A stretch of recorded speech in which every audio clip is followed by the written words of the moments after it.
V S അച്യുതാനന്ദനെ പോലെ ഏകനാവാൻ പറ്റില്ലല്ലോ V D Satheesan. അപ്പോൾ വി ഡി സതീശൻ ക്യാമ്പിലുള്ള വി ടി ബൽറാം, അല്ലെങ്കിൽ മുഹമ്മദ് ഷിയാസ്, നമ്മുടെ Ponnani MLA K P Noushad Ali, Shanimol Usman, അതുപോലെ പൂഞ്ഞാർ MLA, ഇവർക്ക് ആർക്കെങ്കിലും ഒക്കെ ബർത്ത് കിട്ടുമോ? ഉറപ്പായും ഒരു ബർത്ത് ഉണ്ടാവാനുള്ള സാധ്യത ഉറപ്പാണ്. പക്ഷേ ഞാൻ പറഞ്ഞത് മറുഭാഗത്തെ കുറിച്ചാണ്.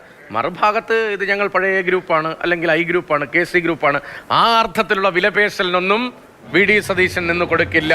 കാരണം ഗ്രൂപ്പില്ലാത്ത പാർട്ടിയാണ് എന്ന നിലയിൽ മുന്നോട്ട് വരണം. ഒടുവിൽ ഗ്രൂപ്പിന്റെ സാഹചര്യത്തിൽ വെട്ടപ്പെടുന്ന അവസ്ഥയിൽ നിന്നാണ് ഇപ്പോൾ മുഖ്യമന്ത്രി പദത്തിലേക്ക് എത്തിയത്. അപ്പോൾ ഗ്രൂപ്പിക്കേഷൻ വർക്ക് ചെയ്യാൻ പോകുന്നില്ല.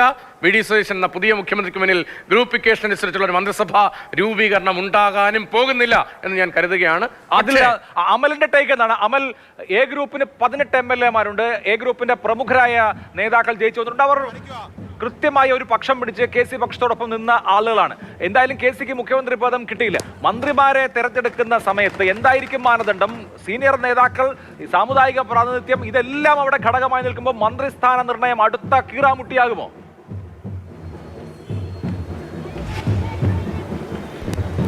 എ ഗ്രൂപ്പിനെ സംബന്ധിച്ച് എ ഗ്രൂപ്പിൻ്റെ ഫസ്റ്റ് പ്രയോറിറ്റി എന്ന് പറയുന്നത് അത് PC വിഷ്ണുനാഥ് തന്നെയാണ്. PC വിഷ്ണുനാഥ് സ്വാഭാവികമായും മന്ത്രിസഭയിലേക്ക് എത്തും എന്ന് പ്രതീക്ഷിക്കുന്ന ഒരാളാണ്. പക്ഷേ ജില്ലാ പ്രാതിനിധ്യം ഒരു പ്രശ്നമാണ്. അവിടെ ഷിബു ബേബി ജോൺ സ്വാഭാവികമായും മന്ത്രിയാകുന്ന ഒരാൾ, അതിനപ്പുറം ബിന്ദു കൃഷ്ണയുടെ പേര് സജീവമായി ചർച്ച ചെയ്യപ്പെടുന്നു. അങ്ങനെയെങ്കിൽ ഒരു ജില്ലയിൽ നിന്ന് 3 മന്ത്രിമാരുണ്ടാകുമെന്ന് ചോദ്യം ഉയരുമ്പോൾ പോലും PC വിഷ്ണുനാഥ് ഫസ്റ്റ് പ്രയോറിറ്റിയാണ് എ ഗ്രൂപ്പിൻ്റേത്. അത് കഴിഞ്ഞിട്ടുള്ള കാര്യമേ മറ്റൊരു ആലോചന ഉണ്ടാകാനുള്ള സാധ്യത കാണുന്നുള്ളൂ. മാത്രമല്ല KC വേണുഗോപാൽ ഇതിനോടകം തന്നെ വലിയൊരു പട്ടിക തയ്യാറാക്കിയിട്ടുണ്ട് എന്നുള്ളതാണ് പറയുന്നത്. ഒരു കാര്യം നമുക്ക് ഉറപ്പിച്ച് പറയാൻ കഴിയും, ഈ ക്യാബിനറ്റ് KC ക്യാബിനറ്റ് ആയിരിക്കും തുടക്കത്തിൽ. അതിനുശേഷം പിന്നീട് സമവാക്യങ്ങളൊക്കെ മാറിയേക്കാം, ആളുകളുടെ നിലപാടുകളൊക്കെ മാറിയേക്കാം. പക്ഷേ ഇതൊരു KC ക്യാബിനറ്റ് ആയിരിക്കും.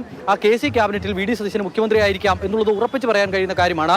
അതിൽ പറയാൻ പറ്റുന്ന കാര്യം, നേരത്തെ നിങ്ങൾ പറഞ്ഞു വെച്ചുപോയ പേരുകൾ, സണ്ണി ജോസഫ്, AP അനിൽകുമാർ, ഒരുപക്ഷെ T സിദ്ദിഖ്, ഷാനിമോൾ ഉസ്മാൻ ഇല്ല എങ്കിൽ T സിദ്ദിഖ്, അതോടൊപ്പം തന്നെ പിന്നീട് വരാൻ പോരുന്ന പേര് ഇപ്പോൾ വനിത പ്ലസ് ഈ സാമുദായിക സമവാക്യം പാലിക്കുമ്പോൾ ഈഴവ പ്രാതിനിധ്യമൊക്കെ ഉറപ്പാക്കി വേണം മുന്നോട്ട് പോകാൻ എന്നുള്ള ആവശ്യം ഇതിനോടകം തന്നെ ഉയർന്നു കഴിഞ്ഞു. അപ്പോൾ ഈ പറയുന്ന വിദ്യാ ബാലകൃഷ്ണന്റെ പേര് പരിഗണിക്കുന്നുണ്ട്. പുതുമുഖമാണ്, അതോടൊപ്പം തന്നെ വനിതയാണ്, ആ ഉത്തരകേരളത്തിൽ നിന്നുള്ള ഒരാളാണ്. അപ്പോൾ ആ പേര് പരിഗണിക്കുന്നു. അതോടൊപ്പം തന്നെ പിന്നീട് താഴേക്ക് വന്നിട്ടുണ്ടെങ്കിൽ ചാണ്ടിയുടെയും മാത്യുവിൻ്റെയും ഒക്കെ പേര് ഈ KC ക്യാമ്പിൽ നിന്ന് വരികയാണ്. തിരുവഞ്ചൂരിൻ്റെ പേര് പോലും ആ പട്ടികയിൽപ്പെട്ടാണ് വരുന്നത് എന്നുള്ളതാണ് പ്രധാനപ്പെട്ട ഒരു കാര്യം. പിന്നെ താഴേക്ക് ഇറങ്ങിയിട്ടുണ്ടെങ്കിൽ PC വിഷ്ണുനാഥ് വരുന്നു, M ലിജു വരുന്നു, രമേശ് ചെന്നിത്തല ക്യാബിനറ്റിൽ ഉണ്ടാകുമോ എന്നറിയില്ല. രമേശ് ചെന്നിത്തല വന്നാൽ രമേശ് ചെന്നിത്തല സ്വാഭാവികമായും പുറത്തുനിന്ന ഒരാൾ, ആ ക്യാമ്പിന് പുറത്തുനിന്ന ഒരാൾ എന്ന് പറയേണ്ടി വരും. പിന്നീട് എത്തുമ്പോൾ പോലും അങ്ങനെ ആ പേര് പരിശോധിച്ച് വരുമ്പോൾ OJ ജനീഷിന്റെ പേര് പോലും ആ ക്യാമ്പിൽ നിന്നും ഉയർന്നു വരുന്നുണ്ട് എന്നുള്ളതാണ്, KC ക്യാമ്പിൽ നിന്നും. അപ്പോൾ സ്വാഭാവികമായും അത്രയും വലിയൊരു പട്ടിക KC ക്യാമ്പിന് മുന്നോട്ട് വെക്കാനുണ്ട്.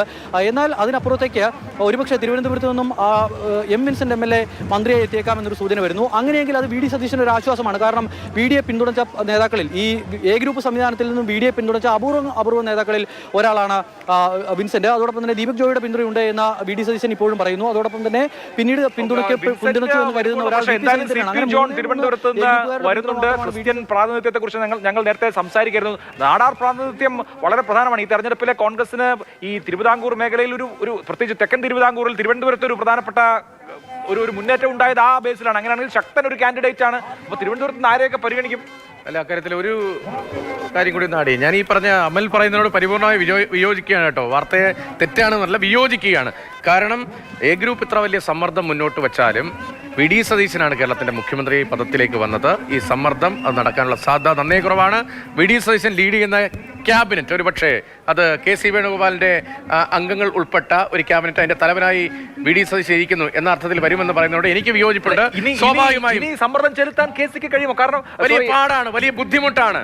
അതൊക്കെ ആഗ്രഹങ്ങളാണ്. സ്വാഭാവികമായും KC വേണുഗോപാൽ ടീമിന് എത്ര പേരെ ടീമിനെ കൂടെ നിർത്താൻ കഴിഞ്ഞില്ല, അല്ലെങ്കിൽ ടീമിനെ ക്യാബിനറ്റിൽ കയറ്റാൻ കഴിഞ്ഞില്ലെങ്കിൽ ഈ പറഞ്ഞ സോക്കോൾഡ് KC വേണുഗോപാൽ പക്ഷം എന്ന് പറയുന്നത് ക്ഷയിച്ചു പോകും. പേരിന് വേണ്ടി മുഖ്യമന്ത്രി പദത്തിലും ബാക്കിയെല്ലാം KC വേണുഗോപാൽ ക്യാബിനറ്റും അത് നടക്കാൻ പോകുന്ന കാര്യമല്ല. അങ്ങനെ ഒരു സാഹചര്യം ഉണ്ടാകുമെന്ന് ഞാൻ പ്രതീക്ഷിക്കുന്നില്ല. ഇപ്പോൾ തിരുവനന്തപുരം കാര്യം നേരത്തെ അഭിലാഷ് പറഞ്ഞു. ഇപ്പോൾ നാടാർ വോട്ട് വളരെ പ്രധാനപ്പെട്ട ഒരു ഘടകമായി പ്രവർത്തിച്ചിട്ടുണ്ട്. ഇപ്പോൾ അരുവിക്കരയിൽ ചെറിയ വോട്ടിനാണ് തോറ്റുപോയത്.